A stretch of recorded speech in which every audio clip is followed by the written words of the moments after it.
বিবাহ তালাক হওয়ার পর সেই বউ নেওয়ার বিধান কি? তালাকের পর স্ত্রীকে যদি কেউ ফেরত নিতে চান, তাহলে সেক্ষেত্রে তালাকটা যদি ফেরত নেয়ার মতো তালাক দেয়, তাহলে ফেরত নেওয়া যাবে। আমি একটা কথা প্রায় বলি, বিবাহ বিচ্ছেদের পর, তালাকের পর 15 বছর 20 বছর পরেও যদি আবার স্বামী স্ত্রী একসাথে থাকতে চান, সুযোগ আছে, যদি তালাক দেওয়ার সময় সেভাবে তালাক দেন। আমাদের দেশে সাধারণত তালাক দেওয়ার ক্ষেত্রে আমরা 1 তালাক 2 তালাক না, পারলে শত শত হাজার হাজার তালাক দেই। স্ত্রীকে একা না পারলে স্ত্রী 14 গোষ্ঠী সহ তালাক দেয়, আছে না নাই? এগুলা বিভ্রান্তি। যারা বিবাহ করেছেন তাদেরকে বলছি, আর যারা বিবাহ করবেন তাদেরকেও বলছি, খবরদার, দাম্পত্য জীবনে স্বামী স্ত্রীর মধ্যে যত বোঝাপড়ার গরমিল হোক, যত গন্ডগোল ফাসাদ হোক, কখনো রাগ উঠলো আর তালাক ঝেড়ে দিলেন, এই কাজটা কখনো করবেন না। আমি আমার এক উস্তাদ খুলনা দারুল উলুমের, ওনার কথা প্রায় বিভিন্ন জায়গায় বলি। হুজুরের কাছে তালাকের মাসআলা নিতে আসলে মাসআলার উত্তর দেওয়ার আগে ওনার গদির নিচে যে বেত থাকতো, ওই বেত দিয়ে আগে এক দফা পিটাই নিতেন। সে কোনো অফিসার, সে কোনো ব্যবসা প্রতিষ্ঠানের মালিক, এসব দেখা দেখি নাই। তালাকের মাসআলা কোনো পুরুষ লোক জানতে আসছে, এই মাসআলার উত্তর দেওয়ার আগে উনি বেতটা বের করে শরীরে যত জোর আছে জোর দিয়ে 4-5টা বাড়ি আগে মারতেন। বোনের কারণে, ননদের কারণে, শাশুড়ির কারণে, বাইরের লোকের কারণে নানান ভুল বোঝাবুঝি তৈরি হয়। দিন যত অতিবাহিত হতে থাকবে, যত পারিবারিক জীবনটা সামনে এগোতে থাকবে, লাস্টিং করতে থাকবে, সন্তান বড় হতে থাকবে, ইনশাল্লাহ দেখবেন এগুলো সব হারায় যাবে। যারা ধৈর্যশীল তারা সবর করে, যারা অধৈর্যশীল তারা আগে ভাগে রাস্তা 2 দিক করে ফেলে। এই জন্য ধৈর্য সহ্য ছাড়া কখনো পারিবারিক জীবন টিকানো সম্ভব নয়। ঘরে ঘরে তালাক হচ্ছে। আমি তালাক নিয়ে একটা লিফলেট তৈরি করছি, ইনশাল্লাহ সেটা অচিরেই হাজার হাজার মানুষের কাছে আমরা পৌঁছায় দিব, যে বিবাহের আগে তালাক সম্পর্কে সতর্ক হন।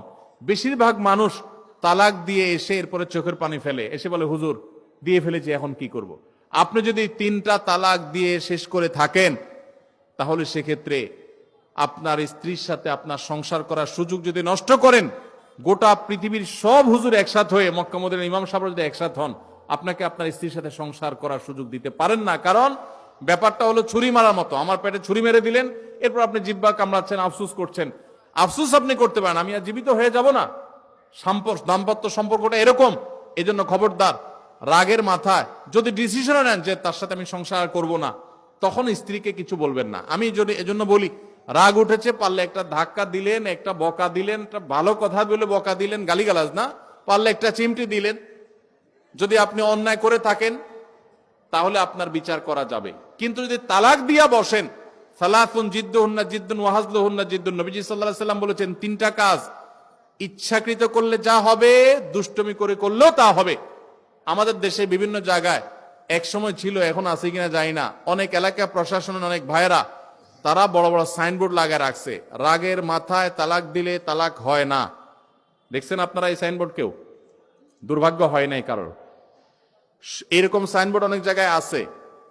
আমাদের দুর্ভাগ্য যে আমাদের ফতোয়া অনেক সময় আমাদের প্রশাসন অনেক বাইরে দিয়ে দেয়, রাগের মাথায় তালাক দিলে নাকি তালাক হয় না। তালাক কি মানুষ মহব্বত করতে করতে দেয়? স্ত্রীর সাথে মহব্বত, ভালোবাসা, আতিশয্যে তালাক দিয়ে দেয়? তালাক তো দেয় রাগের মাথায়। তবে শরীয়ত বলে, রাগের মাথায় আপনি ব্যালেন্স হারিয়ে তালাক দিয়ে পরে আফসোস যেন করতে না হয়, এই জন্য আপনাকে সবর করতে হবে। তালাক দেওয়ার ডিসিশন নিয়েছেন, স্ত্রীর একটা মাসিক পার হওয়ার পর্যন্ত অপেক্ষা করতে হবে। আসলোর মুখ দিয়ে তালাক বলে দেবেন, জি না। তালাক দেওয়ার নিয়ম শুনেন, যেভাবে তালাক দিলে আবারও ফেরত নিতে পারবেন কখনো চাইলে, সেটা সুযোগ কখন হবে। আপনি সিদ্ধান্ত নিচ্ছেন না আর একসাথে আমরা থাকবো না, ওকে ফাইন, পরামর্শ করছেন বন্ধু বান্ধব, বিচক্ষণ মুরব্বী, আলেম ওলামা, লয়ার, সবার সাথে, তাহলে এবার আপনাকে অপেক্ষা করতে হবে। সিদ্ধান্ত নিলেন আজকে আর কালকে তালাক দিবেন, জি না, অপেক্ষা করতে হবে একটা মাসিক পার হবে, এরপরে পবিত্রতা আসবে। সেই পবিত্রতার পিরিয়ডে শারীরিক কোনো সম্পর্ক হওয়ার আগে আপনাকে তালাক দিতে হবে। এটা হলো তালাকুস সুন্নাহ। এভাবে শরীয়ত তালাক দেওয়ার নির্দেশ, যদি দিতে হয় এভাবে দিতে হবে। কেন শরীয়ত এতগুলো স্টেপ অবলম্বন করছে জানেন? কারণ শরীয়ত এনশিওর করতে চায় আপনার তালাকটা খুব বিচক্ষণতার সাথে, বুদ্ধিদীপ্ত ভাবে, সুচিন্তিত ভাবে হয়েছে, ঠান্ডা মাথায় হয়েছে, বুঝে শুনে হয়েছে। আপনি এটা অ্যাবনর্মাল হয়ে মেজাজ হারিয়ে আপনি মাথা গরম করে দিয়ে ফেলেননি। এটা নিশ্চিত করবার জন্য এতগুলো সময়, এতগুলো স্টেপ নিয়েছে, যে একটা মাসিকের পিরিয়ড পার হওয়ার পরও স্বামী স্ত্রী একে অন্যের প্রতি যথেষ্ট আকৃষ্ট হওয়ার কারণ থাকা সত্ত্বেও সেই শারীরিক সম্পর্ক করার আগে আপনি তালাক দিচ্ছেন, মানে হলো যথেষ্ট যৌক্তিকতা আছে এবং আপনি খুব কনভিন্স হয়ে বুঝে শুনে তালাক দিচ্ছেন, এটা এনশিওর করার জন্য শরীয়ত এতগুলো বাঁধ দিয়েছে। এই বাঁধ পার হওয়ার পর আপনাকে তালাক দিতে হবে। আমাদের দেশে হাজারের ভিতরে 999 জন মানুষ তালাক দেওয়ার সময় মুখ দিয়ে আসলো আর পট করে তালাক দিয়ে দিল। এটা সুন্নাহ তালাক নয়। এই তালাকটা, এইভাবে তালাক দেওয়া, এটা একটা গুনাহের কাজ। এভাবে তালাক দিবেন না, তালাক দেওয়া যাবে না। এই জন্য যুবক ভাইরা যারা বিবাহ করবেন ভবিষ্যতে, আপনারা জেনে রাখেন, ঘরে ঘরে তালাক হচ্ছে। ঢাকায় যতগুলো বিবাহ রেকর্ড হয়, আনুপাতিক হারে প্রায় পাল্লা দিয়ে ততগুলো বিবাহ বিচ্ছেদ হয়। ভয়ঙ্কর ভাবে তালাক বেড়ে চলেছে। কয়েক জায়গায় মাহফিলে গিয়েছি, এলাকার চেয়ারম্যান সাহেবরা বলছে, ভাই আমি চেয়ারম্যান হওয়ার পরে যে বিচার আচার আমার কাছে আসছে, বিসমিল্লাহ করছি তালাকের বিচার দিয়া। একজন বলছেন যে কয়েকদিনের ভিতরে 20-25টা তালাকের বিচার আসছে, আর যেগুলো আমার কাছে আসে সেগুলো তো আমাদের হিসাবের বাইরে। এই জন্য আপনাদের প্রতি উদাত্ত আহ্বান রাখতে চাই, আমাদের সংসারগুলো সব খান খান হয়ে যাচ্ছে। সবাই সংযমী হতে হবে, ধৈর্যশীল হতে হবে।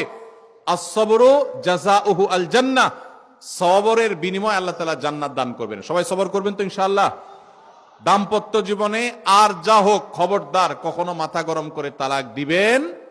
আমি যেভাবে বলেছি সুন্নাহসম্মত তালাক, এভাবে যদি পিরিয়ড যাওয়ার পরে, সুস্থ হওয়ার পর, শারীরিক সম্পর্কের আগে একটা তালাক দিবেন, এটা হলো সুন্নত। তালাক কয়টা হবে? একটা। একটার বেশি তালাক দিবেন সেটা জায়েজ হলো না, জায়েজ হবে একটা তালাক। একটা তালাক দিলেন, বাস রেখে দিলেন। 2 মাস 3 মাস পার হয়ে গেল, অটোমেটিক সম্পর্ক ছিন্ন হয়ে গেলে দুজন দুদিকে যেতে পারেন, আলাদা বিয়ে হতে পারে। আবার বহুকাল পরে চাইলে নিজেরা শুধু বিবাহ পড়িয়ে আগ্ধ করে আবার একত্র হয়ে যেতে পারবেন। আর যদি আপনি একটা দিয়েছেন, আবার আরেকটা দিয়েছেন, 6 মাস পর আরেকটা দিয়েছেন, দিয়ে দিয়ে 3টা শেষ করে ফেলছেন, তাহলে আর কখনো বিবাহ যদি মক্কার ইমাম সাহেব এসেও পড়ায়, তারপর আর একসাথে থাকতে পারবেন না। আল্লাহ তাআলা আমাদেরকে এই বিবাহ বন্ধন এবং তালাকের ক্ষেত্রে শরিয়াকে মেনে চলার তৌফিক দান করুন।